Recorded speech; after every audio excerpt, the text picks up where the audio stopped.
Kasus dugaan pelecehan seksual yang melibatkan belasan mahasiswa Fakultas Hukum Universitas Indonesia kini menjadi perhatian serius aparat kepolisian.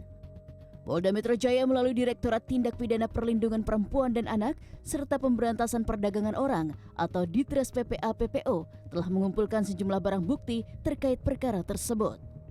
Langkah koordinasi dengan pihak universitas juga telah dilakukan sebagai bagian dari upaya penanganan awal, sekaligus membuka ruang bagi proses hukum yang mungkin berjalan ke depan. Hingga saat ini polisi menyatakan belum menerima laporan resmi terkait kasus ini. Meski demikian, aparat menegaskan siap menindaklanjuti apabila laporan diajukan oleh pihak terkait. Sementara itu, koordinasi dengan pihak kampus terus dilakukan sebagai bagian dari pendekatan proaktif dalam menangani dugaan kasus tersebut. Kepolisian juga melibatkan penasihat hukum untuk memberikan pendampingan kepada korban, serta menekankan pentingnya perlindungan hak-hak korban dalam proses ini. Di sisi lain, Polda Metro Jaya menyatakan menghormati langkah internal yang sedang dilakukan pihak universitas, termasuk proses pemeriksaan terhadap para mahasiswa yang diduga terlibat. Masyarakat juga diimbau untuk menjaga empati dan tidak menyebarkan identitas korban demi menjaga privasi dan keselamatan pihak yang terdampak. Sebelumnya, Universitas Indonesia telah membukukan status 16 mahasiswa Fakultas Hukum yang diduga terlibat dalam kasus ini sebagai langkah untuk memastikan proses pemeriksaan berjalan optimal dan transparan. Direktorat PPA dan PPO sudah mengumpulkan beberapa barang bukti, membuat laporan informasi terkait tentang koordinasi dengan pihak universitas, sehingga kami dari Polda Metro Jaya pasti akan membuka ruang terhadap peristiwa ini.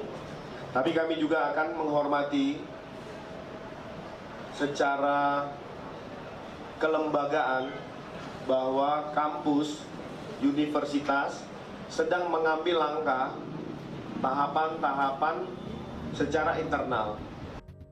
Keprihatinan mendalam disampaikan Komisioner Komnas Perempuan Yuni Alsrianti atas kasus dugaan pelecehan seksual yang terjadi di lingkungan kampus Universitas Indonesia.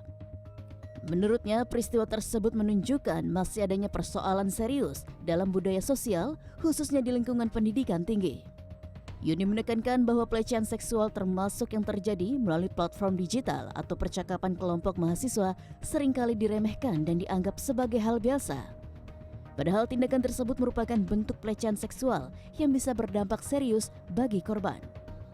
Fenomena ini menunjukkan adanya normalisasi perilaku tidak pantas yang berpotensi melanggengkan kekerasan berbasis gender. Selain memberikan apresiasi kepada korban yang telah berani bersuara, Komnas Perempuan juga mendukung langkah yang diambil pihak Fakultas Hukum UI dalam menangani kasus tersebut. Ini adalah kasus yang nyata, yang begitu marak dalam kehidupan sehari-hari kita gitu, yang mungkin seringkali kita masih nganggapnya bercanda, itu nggak serius gitu kan, itu kan obrolan anak tongkrongan gitu kan, tapi itu adalah bentuk-bentuk pelecehan seksual. Komnas Perempuan meminta semua pihak dapat memanfaatkan platform digital sebaik-baiknya dan menghindari candaan yang bisa merugikan atau melecehkan seseorang. Tim Liputan CNN Indonesia.